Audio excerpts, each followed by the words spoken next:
ओम शांति। 14/12/24 के महावाक्य बाप दादा के आज के मुख्य बाबा की वाणी। मीठे बच्चे, तुम्हारे पास मन मनाभव और मध्य जीव भव के तीक्ष्ण बाण है। इन्हीं बाणों से तुम माया पर विजय प्राप्त कर सकते हो। बाबा ने पूछा, बच्चों को बाप की मदद किस आधार पर मिलती है? बच्चे बाप की शुक्रिया किस रूप से मनाते हैं? उत्तर, जो बच्चे जितना बाप को प्यार से याद करते उतना बाप की मदद मिलती है। प्यार से बातें करो, अपना कनेक्शन ठीक रखो, श्रीमत पर चलते रहो तो बाप मदद करता रहेगा। बच्चे बाप की शुक्रिया मानते, बाबा आप परम धाम से आकर हमें पति से पावन बनाते हो। आपसे हमें कितना सुख मिलता है। प्यार में आंसू भी आ जाते हैं। ओम शांति। बच्चों को सबसे प्रिय है माँ और बाप, और माँ बाप को फिर बच्चे हैं बहुत प्रिय। अब बाप जिसको तुम में माताश पिता कहते हैं, लौकिक माँ बाप को तो कोई ऐसे कह ना सके। यह महिमा है जरूर, परंतु किसकी है यह कोई जानते नहीं। अगर जाने तो वहाँ चला जाए और बहुतों को ले जाए, परंतु ड्रामा की भावी ही ऐसी है। जब ड्रामा पूरा होता है तभी आते हैं। आगे मूवी नाटक होते थे। जब नाटक पूरा होता था तो सभी एक्टर स्टेज पर खड़े हो जाते थे। यह भी बेहद का बड़ा नाटक है। यह भी सारा बच्चों की बुद्धि में आना चाहिए। सतयुग, त्रेता, द्वापर, कलयुग, यह सारी सृष्टि का चक्र है। ऐसे नहीं मूल वतन सूक्ष्म वतन में चक्र फिरता है। सृष्टि का चक्र यहाँ ही फिरता है। गाया भी जाता है एक ओंकार सतनाम। यह महिमा किसकी है? भल ग्रंथ में भी सिख लोग महिमा करते हैं।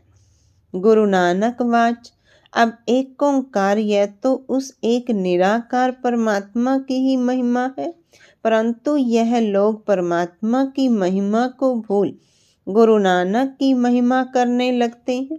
सतगुरु भी नानक को समझ लेते हैं। वास्तव में सृष्टि भर में महिमा जो भी है उस एक की ही है और कोई की महिमा है नहीं। अभी देखो, ब्रह्मा में अगर बाबा की प्रवेशता नहीं होती तो यह कोड़ी तुल्य है। अभी तुम कोड़ी तुल्य से हीरे तुल्य बनते हो परम पिता परमात्मा द्वारा। अब है पतित दुनिया, ब्रह्मा की रात्रि। पतित दुनिया में जब बाप आते हैं और जो उनको पहचान लेते हैं वे उन पर कुर्बान जाते हैं। आज की दुनिया में तो बच्चे भी धुंधकारी बन पड़ते हैं। देवताएं कितने अच्छे थे, अभी वह पुनर्जन्म लेते लेते तमो प्रधान बन गए हैं। सन्यासी भी पहले बहुत अच्छे थे, पवित्र थे, भारत को मदद देते थे। भारत में अगर पवित्रता ना हो तो काम चिता पर जल जाए। सतयुग में काम कटारी होती नहीं। इस कलयुग में सब काम चिता के कांटों पर बैठे हुए हैं। सतयुग में तो ऐसे नहीं कहेंगे, वहाँ यह पॉइजन होता नहीं। कहते हैं ना, अमृत छोड़ विष काहे को खाए। विकारी को ही पतित कहा जाता है। आजकल मनुष्य तो देखो 10-12 बच्चे पैदा करते रहते हैं, कोई कायदा ही नहीं रहा है। सतयुग में जब बच्चा पैदा होता है तो पहले से ही साक्षात्कार होता है। शरीर छोड़ने के पहले भी साक्षात्कार होता है कि हम ये शरीर छोड़ जाकर बच्चा बनूंगा, और एक बच्चा ही होता है, जास्ती नहीं। लामुजीब चलता है। वृद्धि तो होनी है जरूर, परंतु वहाँ विकार होता नहीं। बहुत पूछते हैं तब वहाँ पैदाइश कैसे होती है? बोलना चाहिए वहाँ योग बल से सब काम होता है। योग बल से ही हम सृष्टि की राजाई लेते हैं। बाहुबल से सृष्टि की राजाई नहीं मिल सकती है। बाबा ने समझाया है, अगर क्रिश्चियन लोग आपस में मिल जाएं तो सारी सृष्टि का राज्य ले सकते हैं, परंतु आपस में मिलेंगे नहीं। ला नहीं कहता, इसलिए दो बिल्ले आपस में लड़ते हैं तो माखन तुम बच्चों को मिल जाता है। श्री कृष्ण के मुख में माखन दिखाया है। यह सृष्टि रूपी माखन है। बेहद का बाप कहते हैं यह योग बल की लड़ाई शास्त्रों में गाई हुई है, बाहुबल की नहीं। फिर उन्होंने फिर हिंसक लड़ाई शास्त्रों में दिखा दी है। उनसे अपना कोई संबंध नहीं। पांडवों कौरवों की लड़ाई है नहीं। ये अनेक धर्म 5000 वर्ष पहले भी थे जो आपस में लड़कर विनाश हुए। पांडवों ने देवी देवता धर्म की स्थापना की। यह है योग बल जिससे सृष्टि का राज्य मिलता है। माया जीत जगत जीत बनते हैं। सतयुग में माया रावण होता नहीं। वहां थोड़े ही रावण का बुत बनाकर जलाएंगे।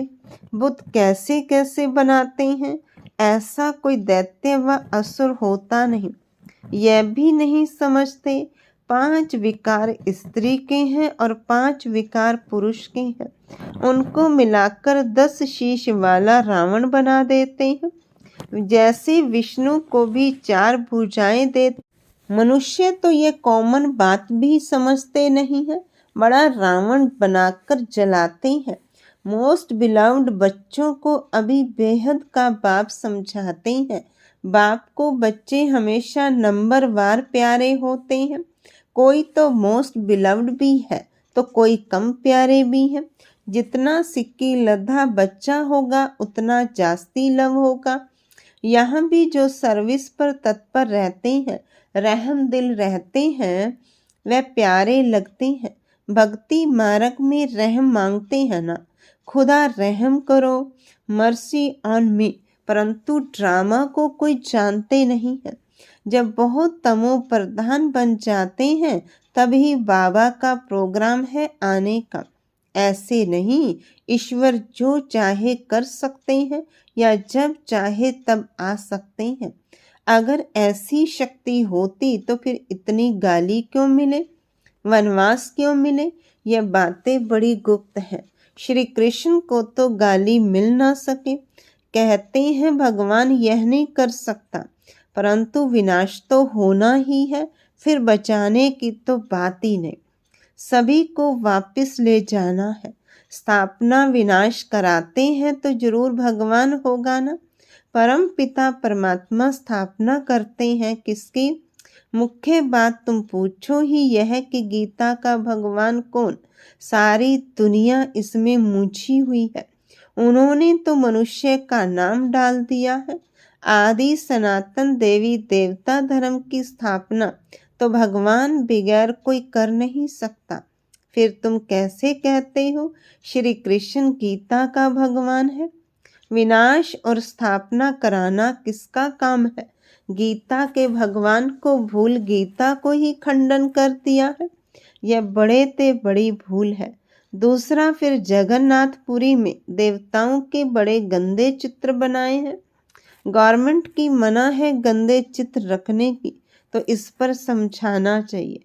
इन मंदिरों पर कोई की बुद्धि में यह बातें आती नहीं है। यह बातें बाप ही बैठ समझाते हैं। देखो बच्चियां कितना प्रतिज्ञा पत्र भी लिखती हैं, खून से भी लिखती। एक कथा भी है ना, श्री कृष्ण को खून निकला तो द्रौपदी ने अपना चीर फाड़ कर बांध दिया। यह लव है ना, तुम्हारा लव है शिव बाबा के साथ। इनका ब्रह्मा का खून निकल सकता है, इनको दुख हो सकता है, लेकिन शिव बाबा को कभी दुख नहीं हो सकता, क्योंकि इनको अपना शरीर तो है नहीं। श्री कृष्ण को अगर कुछ लगे तो दुख होगा ना, तो उनको फिर परमात्मा कैसे कह सकते? बाबा कहते मैं तो दुख सुख से न्यारा हूँ। हाँ, बच्चों को आकर सुखी बनाता हूँ। सदा शिव गाया जाता है ना, सदा शिव सुख देने वाला कहते हैं। मेरे मीठे मीठे सिक्की लदे बच्चे जो सपूत है, ज्ञान धारण कर पवित्र रहते हैं, सच्चे योगी और ज्ञानी रहते हैं।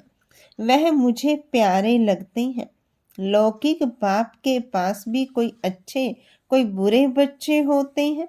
कोई कुल को कलंक लगाने वाले निकल पड़ते हैं, बहुत गंदे बन जाते हैं। यहाँ भी ऐसी है। आश्चर्यवत बच्चा बनंती सुनंती कथंती फिर फारकती देवंती। इसलिए ही निश्चय पत्र लिखवाया जाता है, तो वह लिखत फिर सामने दी जाएगी। ब्लड से भी लिखकर देते हैं, ब्लड से लिखकर प्रतिज्ञा करते हैं। आजकल तो कसम भी उठवाते हैं, परंतु वह है झूठा कसम। ईश्वर को हाजिर नाजिर जानना, अर्थात यह भी ईश्वर है, मैं भी ईश्वर कसम उठाता हूँ। बाप कहते हैं अभी तुम प्रैक्टिकल में हाजिर नाजिर जानते हो। बाबा इन आंखों रूपी खिड़कियों से देखते हैं। यह पराया शरीर है, लोन पर लिया है। बाबा किराएदार है, मकान को काम में लाया जाता है ना, तो बाबा कहते हैं मैं यह तन काम में लाता हूँ। बाबा इन खिड़कियों से देखते हैं, हाजिर नाजिर है। आत्मा जरूर ऑर्गन से ही काम लेगी ना। मैं आया हूँ तो जरूर सुनाऊंगा ना। ऑर्गन्स यूज करते हैं तो जरूर किराया भी देना पड़ेगा। तुम बच्चे इस समय नरक को स्वर्ग बनाने वाले हो। तुम रोशनी देने वाले, जागृत करने वाले हो। और तो सब कुंभकर्ण की नींद में सोए पड़े हैं। तुम माताएं जगाती हो, स्वर्ग का मालिक बनाती हो। इसमें मेजॉरिटी माताओं की है, इसलिए वंदे मातरम कहा जाता है। भीष्म पितामह आदि को भी तुमने ही बाण मारे हैं। मन मनाभव मध्य जिभव का बाण कितना सहज है। इन्हीं बाणों से तुम माया पर भी जीत पा लेते हो। तुम्हें एक बाप की याद, एक की श्रीमत पर ही चलना है। बाप तुम्हें ऐसे श्रेष्ठ कर्म सिखलाते हैं जो 21 जन्म कभी कर्म कूटने की दरकार ही ना पड़े। तुम एवर हेल्दी एवर वेल्दी बनते हो। अनेक बार तुम स्वर्ग के मालिक बने हो, राज्य लिया और फिर गंवाया है। तुम ब्राह्मण कुलभूषण ही हीरो हीरोइन का पार्ट बजाते हो। ड्रामा में सबसे ऊंच पार्ट तुम बच्चों का है, तो ऐसे ऊंच बनाने वाले बाप के साथ बहुत लव चाहिए। बाबा आप कमाल करते हो, न मन न चित्त हमको थोड़े ही पता है, हम सो नारायण थे। बाबा कहते तुम सो नारायण अथवा सो लक्ष्मी देवी देवता थे, फिर पुनर्जन्म लेते लेते असुर बन गए हो। अभी फिर पुरुषार्थ कर वर्षा पाओ। जितना जो पुरुषार्थ करते हैं साक्षात्कार होता रहता है। राजयोग एक बाप ने ही सिखलाया था। सच्चा सच्चा सहज राजयोग तो तुम अभी सिखला सकते हो। तुम्हारा फर्ज है बाप का परिचय सबको देना। सभी निधन के बन पड़े हैं। यह बातें भी कल पहले वाले कोटों में कोई ही समझेंगे। बाबा ने समझाया है। सारी दुनिया में महान मूर्ख देखना हो तो यहाँ देखो। बाप जिनसे 21 जन्म का वर्षा मिलता उनको भी फारकती दे देते हैं। यह भी ड्रामा में नूंद है। अभी तुम स्वयं ईश्वर की औलाद हो, फिर देवता क्षत्रिय वैश्य शूद्र की औलाद बनेंगे। अभी आसुरी औलाद से ईश्वरीय संतान बने हो। बाप परम धाम से आकर पति से पावन बनाते हैं, तो कितना शुक्रिया मानना चाहिए। भक्ति मार्ग में भी शुक्रिया करते रहते हैं, दुख में थोड़े ही शुक्रिया मानेंगे। अभी तुमको कितना सुख मिलता है, तो बहुत लव होना चाहिए। हम बाप से प्यार से बातें करेंगे तो क्यों नहीं सुनेंगे। कनेक्शन है ना। रात को उठकर बाबा से बातें करनी चाहिए। बाबा अपना अनुभव बतलाते रहते हैं। मैं बहुत याद करता हूँ। बाबा की याद में आंसू भी आ जाते हैं। हम क्या थे, बाबा ने क्या बना दिया है। तत्त्वम तुम भी वह बनते हो। योग में रहने वाले को बाबा मदद भी देते हैं। आपे ही आंख खुल जाएगी, खटिया हिल जाएगी। बाबा बहुतों को उठाते हैं। बेहद का बाप कितना रहम करते हैं। तुम यहाँ क्यों आए हो? कहते हो बाबा भविष्य में भी श्री नारायण को वरने की शिक्षा पाने आए हैं, अथवा लक्ष्मी को वरने लिए ये इम्तिहान पास कर रहे हो। कितना वंडरफुल स्कूल है, कितनी वंडरफुल बातें हैं। बड़े ते बड़ी यूनिवर्सिटी है, परंतु गॉडली यूनिवर्सिटी नाम रखने नहीं देते हैं।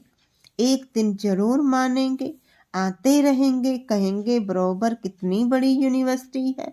बाबा तो अपने नैनों पर बिठाकर तुमको पढ़ाते हैं, कहते हैं तुमको स्वर्ग में पहुंचा देंगे। तो ऐसे बाबा से कितनी बातें करनी चाहिए। फिर बाबा बहुत मदद करेंगे। जिनके गले घुटे हुए हैं उनका ताला खोल देंगे। रात को याद करने से बहुत मजा आएगा। बाबा अपना अनुभव बतलाते हैं। मैं किसी बातें करता हूँ अमृत वेले। बाप बच्चों को समझाते हैं खबरदार रहना, कुल को कलंकित नहीं करना, 5 विकार दान में दे फिर वापिस नहीं लेना। अच्छा, मीठे मीठे सिक्के लदे बच्चों प्रति माता पिता बाप दादा का याद प्यार और गुड मॉर्निंग। रूहानी बाप की रूहानी बच्चों को नमस्ते। रूहानी बच्चों की रूहानी बाप दादा को नमस्ते बाबा नमस्ते। धारणा के लिए मुख्य सार। पहली पॉइंट, बाप का प्रिय बनने के लिए रहम दिल बन सर्विस पर तत्पर रहना है। सपूत आज्ञाकारी बन सच्चा योगी व ज्ञानी बनना है। दूसरी पॉइंट, अमृत वेले उठ बाप से बहुत मीठी मीठी बातें करना है। बाप का शुक्रिया मानना है। बाप की मदद का अनुभव करने के लिए मोस्ट बिलव्ड बाप को बड़े प्यार से याद करना है। वरदान, सदा उमंग उत्साह में रहे मन से खुशी के गीत गाने वाले अविनाशी खुश नसीब भव। सदा उमंग उत्साह में रहे मन से खुशी के गीत गाने वाली अविनाशी खुश नसीब भव। आप खुश नसीब बच्चे अविनाशी विधि से अविनाशी सिद्धियां प्राप्त करते हो। आपके मन से सदा वाह वाह की खुशी के गीत बजते रहते हैं। वाह बाबा, वाह तकदीर, वाह मीठा परिवार, वाह श्रेष्ठ संगम का सुहावना समय, हर कर्म वाह वाह। इसलिए आप अविनाशी खुश नसीब हो। आपके मन में कभी वाही आई मैं नहीं आ सकता, क्यों मैं नहीं आ सकता। वाही के बजाय वाह वाह और आई के बजाय बाबा बाबा शब्द ही आता है। स्लोगन, जो संकल्प करते हो उसे अविनाशी गवर्नमेंट की स्टैंप लगा दो तो अटल रहेंगे। जो संकल्प करते हो उसे अविनाशी गवर्नमेंट की स्टैंप लगा दो तो अटल रहेंगे। अच्छा, ओम शांति।